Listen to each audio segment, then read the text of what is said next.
Hello बच्चों, आज हम बात करेंगे ब्रिटेन के संविधान के पश्चात अमेरिकी संविधान के संदर्भ में कि अमेरिकी संविधान क्या होता है, उसकी विशेषताएं क्या होती हैं। जिस तरह से कि आप भारत के संविधान की विशेषताओं से अवगत हैं और जानते हैं कि भारतीय संविधान की क्या विशेषताएं हैं, उसी तरह से आपने अभी तक ये जाना कि ब्रिटेन के संविधान की क्या विशेषताएँ हैं। वहाँ विधि का शासन है, अलिखित संविधान है, विभिन्न तरह की विशेषताओं से भरा पूरा संविधान है ब्रिटेन का। तो ब्रिटेन के संविधान में जो है कि ऐतिहासिक परंपराओं और जो पुराने एक्ट हैं उनके आधार पे वो व्याख्यायित किया जाता है। परंतु अमेरिका का जब हम संविधान देखेंगे तो उसकी प्रमुख विशेषताएं क्या हैं, इसके बारे में हम जानेंगे। फ्रेंच राजनीति शास्त्री जी डी टॉकविले जो थे, उनका मानना था कि अमेरिका का संविधान एक आदर्श प्रजातंत्र के आधार पर स्थापित राज्य है। और वहीं अगर हम ग्लैडस्टोन की बात करें तो कहते हैं कि अमेरिकी संविधान मानव जाति की आवश्यकता तथा मस्तिष्क से उत्पन्न किसी निश्चित समय का सर्वाधिक आश्चर्यपूर्ण कृति है। तो उनका संविधान ब्रिटेन के संविधान की तरह अलिखित नहीं है। अमेरिका का संविधान क्या है? लिखित है, निर्मित किया गया है, विकसित संविधान नहीं है। जैसे कि ब्रिटिश संविधान विकसित हुआ, समय के साथ धीरे धीरे डेवलप हुआ, पर इनका संविधान जो है निर्मित और लिखित संविधान है, जिस तरह से हमारे भारत का संविधान है। तो इन्हीं शब्दों हम कह सकते हैं, ब्राइस के शब्दों में, कि ब्राइस ने कहा कि अमेरिका का संविधान विश्व के लिखित संविधानों में सर्वोच्च है। परंतु जिस तरह से हमारे देश का संविधान लिखा गया और बहुत ही विशालकाय संविधान है हमारे देश का, जिसको लिखने में 2 वर्ष 11 महीने और 18 दिन लग गए, परंतु इनका संविधान उसके कंपेयर में, हमारे देश की कंपेयर में उतना ही संक्षिप्त संविधान है। और अमेरिका का संविधान केवल 4000 शब्द में लिख दिए गए हैं। जैसे कि हम नॉर्मली कोई पेपर लिखते हैं, छोटी सी स्टोरी लिखते हैं, 4000 शब्द में पूर्ण हो जाती हैं। तो 10 या 12 पृष्ठों में है इनका। आप चाहें तो इनके संविधान को आधे घंटे में पढ़ सकते हैं। अमेरिकी संविधान की सबसे सुंदर विशेषता यही है कि ये सबसे छोटा और संक्षिप्त संविधान है। इसके उल्टा हमारे देश का संविधान बहुत ही विस्तृत है। तो संविधान में केवल 7 अनुच्छेद हैं। हमारे यहाँ देखेंगे बहुत सारे 410 अनुच्छेद से ज़्यादा हो गए हैं। 7 अनुच्छेद हैं। और जबकि ऑस्ट्रेलिया का संविधान जो है कि 128 अनुच्छेद का है, वहीं कनाडा का 147 अनुच्छेद का है और अफ्रीका का 153 अनुच्छेद में है। भारतीय संविधान में देखिए, यहाँ पे लिखा है कि 395 अनुच्छेद था, 12 अनुसूचियाँ यहाँ पे हैं, परंतु अनुच्छेद अभी बढ़ गए हैं भारत में भी।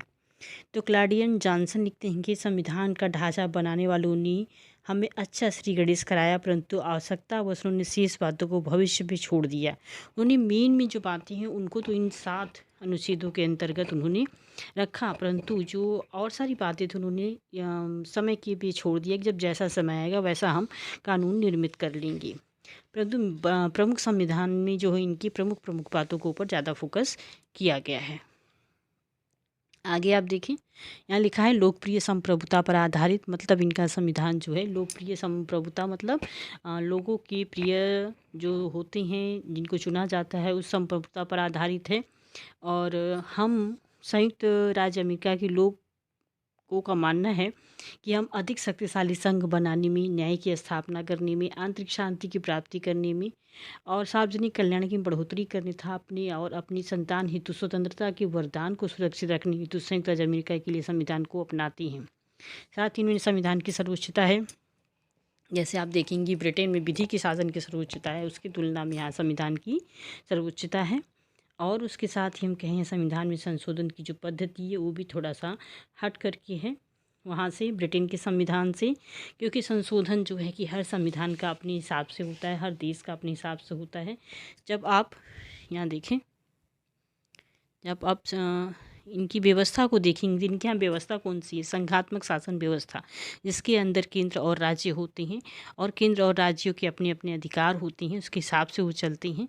हमारे यहाँ होता है कि राज्य जो है किसी भी कार्य के लिए केंद्र के प्रति उत्तरदायी होता है, परंतु इनके यहाँ ऐसा नहीं है। इनके यहाँ राज्य स्वतंत्र रूप से कार्य करते हैं, उनका अपना संविधान होता है, अपने हिसाब से काम करते हैं, अपना विधान और कानून होता है।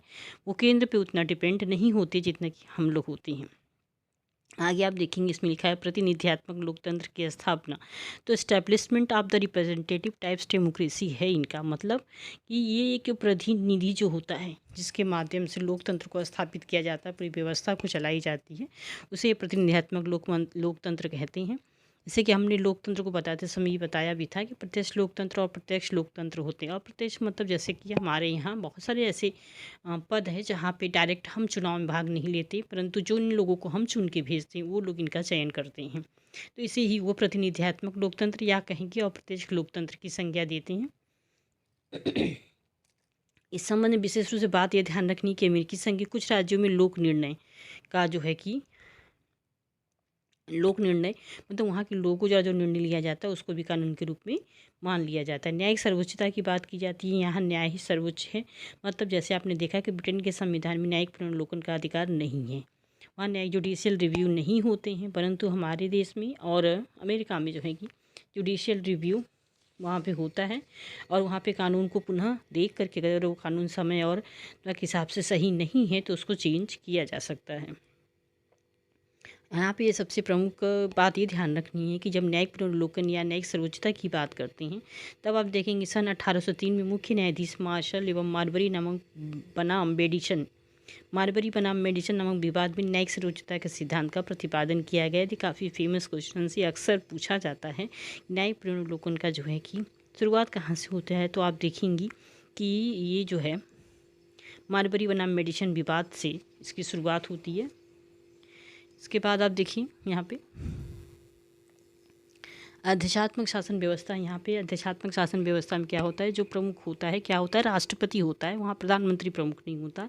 जिस तरह से आप ब्रिटेन में देख रही थी कि प्रधानमंत्री सर्वेसर्वा होता है, हमारे यहाँ भी सर्वेसर्वा होता है। उसी तरह से आप देखें कि अमेरिकी संविधान में जो कि आदेशात्मक शासन व्यवस्था है वहाँ पर राष्ट्रपति ही प्रमुख होता है। और संसदात्मक शासन व्यवस्था वहाँ होती तो है, परंतु जो है कि सारी सत्ता जो है कि राष्ट्रपति के हाथ में होती है। अमेरिकी संविधान के निर्माता लॉक और मॉन्टेस्क्यू के दर्शन पर यह आधारित है। लॉक का नाम आपने सुना होगा, जब सामाजिक समझौते का सिद्धांत पढ़ा होगा आपने तो सुना होगा कि हॉब्स, लॉक और रूसो तीन विचारक थे जिन्होंने इस कॉन्ट्रैक्ट थ्योरी को समर्थित किया था, समर्थन दिया था। उसमें लॉक जो थे अमेरिका के थे और मॉन्टेस्क्यू का नाम आता है सेपरेशन ऑफ पावर में। तो सेपरेशन ऑफ पावर की जब वो बात करते हैं, शक्ति संतुलन की जब बात करते हैं मॉन्टेस्क्यू, इसको उन्होंने अमेरिका में पूर्णतः लागू करने का भी प्रयास किया था। इसके आप देखेंगे सीमित शासन का सिद्धांत ये कहता है कि व्यक्तियों पे, प्रजा पे कम से कम शासन करो, उन्हें स्वतंत्र छोड़ दो, वो जो चाहें वो करें। उनका मानना है कि व्यक्ति अपने हितों का, अपने अधिकारों का, अपनी ज़रूरतों का ज़्यादा अच्छे से समझ सकता है, इसलिए व्यक्ति पे कम से कम शासन करो, जितनी ज़रूरत हो सिर्फ उतनी करो, मतलब हर बात में इंटरफेयर न करो। एक तरह से आप कह सकते हैं कि व्यक्तिवादी दृष्टिकोण को ये समर्थन करते हैं। तो ये सीमित शासन के सिद्धांत का समर्थन इनके द्वारा किया जाता है। आगे आप देखिए, आगे इन्होंने क्या लिख रखा है कि शक्ति विभाजन और नियंत्रण तथा संतुलन के सिद्धांत पर आधारित, मतलब शक्ति का यहाँ विभाजन किया गया है। यहाँ लोकसभा, राज्यसभा और न्यायपालिका बिल्कुल सेपरेट है, एक दूसरे के प्रति कोई जवाबदेही नहीं है, सभी स्वतंत्र होकर के काम करते हैं। तो नियंत्रण और संतुलन के आधार पर काम अपना चलाती हैं, जो इसकी स्थापना मॉन्टेस्क्यू ने की थी। तो हम निरंतर मॉन्टेस्क्यू को अदृश्य छाया से प्रेरणा ग्रहण करते हैं। फाइनल इस संदर्भ में लिखा कि अमेरिका का संविधान जानबूझकर एवं प्रयास करके शक्तियों के पृथक्करण पर एक विस्तृत निबंध बनाया गया था। यह संविधान इस सिद्धांत पर चलने वाला विश्व का सर्वाधिक प्रसिद्ध और राज्य शासन है। तो हम अभी तक हमने देखा है कि अमेरिकी संविधान की क्या विशेषताएं, इसके पूर्व हमने देख लिया है कि ब्रिटेन के संविधान की क्या विशेषताएं हैं। तो बच्चों अब इसके बाद हम इससे संबंधित जो ऑब्जेक्टिव क्वेश्चंस हैं उनको देखेंगे। तो आप चाहें तो इस पेज का स्क्रीनशॉट भी ले सकती हैं, क्योंकि ये आपके एग्ज़ाम्स के लिए काफ़ी महत्वपूर्ण है। आपके एग्ज़ाम्स होने वाले हैं सेमेस्टर के, तो उसमें आप ध्यान दें कि ये एग्ज़ाम्स में ये क्वेश्चंस आ भी सकते हैं। वर्तमान में संयुक्त राज्य अमेरिका की जनसंख्या कितनी है, आपको ये बताना है। तो लगभग 33 करोड़ 14 लाख है। अमेरिकी संविधान में कितनी अनुच्छेद है, तो अभी हमने बताया आपको 7 अनुच्छेद हैं इसमें, ठीक है। फिर अमेरिकी संविधान सभा के अध्यक्ष थे, कौन थे आप बताइए, कौन थे? जॉर्ज वाशिंगटन जब पहली बार बना संविधान सभा उनका, तो उसके अध्यक्ष जॉर्ज वाशिंगटन वहाँ के पूर्व राष्ट्रपति या फिर पहले राष्ट्रपति थे ये। और फिर है अमेरिकी संविधान का निर्माण किया गया है, किस लिए किया गया है, किससे किया गया? फिलाडेल्फिया सम्मेलन में से जो है कि इनके संविधान निर्माण की शुरुआत होती है। उसके बाद अब देखिए कि अमेरिका में दासता का निषेध किस संवैधानिक संशोधन के आधार पर हुआ है, तो ये 13वें संविधान संशोधन के आधार पर दासता का निषेध किया गया है। अमेरिकी संविधान में अब तक कितने संशोधन हो चुके हैं, आप देखेंगे अभी तक 27 संशोधन ही हुए, बहुत कम संशोधन हुए हैं वहाँ पे, क्योंकि वो संविधान और हमके कानून को कम महत्व देती हैं, बकाया व्यक्ति को ज़्यादा महत्व देती हैं। व्यक्ति अपने अधिकारों का ज़्यादा जानकार होता है। उनका मानना है व्यक्तिवादी दृष्टिकोण को अपनाते हुए व्यक्ति को ज़्यादा नियम कानून नहीं बनाते, इसलिए उनके पास बहुत सारे संशोधन करने की ज़रूरत नहीं पड़ती। कुछ चीज़ों को वो निर्णय के आधार पर ही काम कर लेते हैं वहाँ पे। अमेरिकी संविधान की प्रमुख विशेषता अगर हम कहें कि क्या है तो न्यायिक पुनर्विलोकन है, क्योंकि वहाँ पे जो मारबरी बनाम मेडिसन वाला केस हुआ उसके बाद से ये लागू किया गया था। अमेरिकी संविधान की विशेषता नहीं है, आप बताएं कौन सा है। एकात्मक शासन, वहाँ क्या है, अध्यक्षात्मक शासन है। मूल अधिकारों की व्यवस्था को कब और किस प्रकार अपनाया गया। मूल अधिकारों की व्यवस्था को 1791 में 1791 ईस्वी में प्रथम और 10 संवैधानिक संशोधनों के आधार पर अपनाया गया। कभी कभी ऑब्जेक्टिव में भी क्वेश्चन आ जाता है कि अमेरिकी संविधान ने प्रथम 10 संवैधानिक संशोधनों के आधार पर क्या अपनाया, तो आप बताएंगे कि प्रथम 10 संवैधानिक संशोधनों के आधार पर उन्होंने मूल अधिकारों को स्वीकार किया था। अमेरिका में गृह युद्ध की स्थिति कब और किस प्रश्न पर खड़ी हो गई थी। गृह युद्ध की स्थिति 1861 और 65 के दौरान दासता के अंत को लेकर की हुई थी, जिसमें वाशिंगटन का बहुत ही महत्वपूर्ण रोल था। फिलाडेल्फिया सम्मेलन में भाग लेने वाले दो प्रमुख व्यक्तियों के नाम बताइए। तो अलेक्जेंडर हैमिल्टन और बेंजामिन फ्रैंकलिन थे, जिन्होंने संविधान निर्माण में काफ़ी कुछ महत्वपूर्ण योगदान दिया है। अमेरिकी संविधान की दो प्रमुख विशेषताएं, पहली व्यवस्था की विशेषता है कि संघात्मक शासन है, दूसरा कि आदेशात्मक शासन है।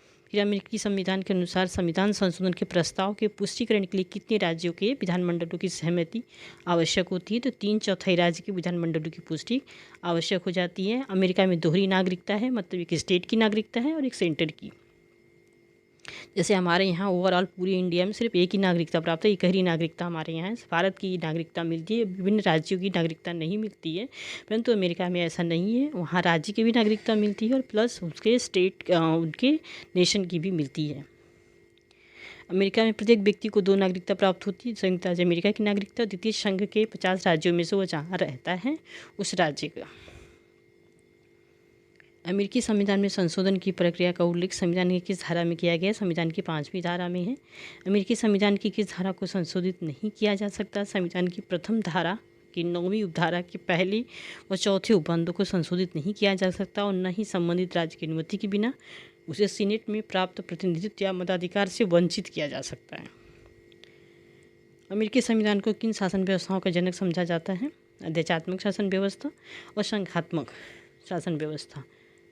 जबकि संघात्मक शासन व्यवस्था का ये विशिष्ट गुण होता है कि बड़े राज्यों पर ही वो लागू होता है, क्योंकि वहाँ जहाँ जनसंख्या ज़्यादा होती है, विभिन्न स्टेट्स होते हैं, तो यहाँ 50 राज्य ही हैं, वहाँ से 2-2 मेंबर जाते हैं गवर्नमेंट के लिए, 100 लोग केवल चुन के जाते हैं।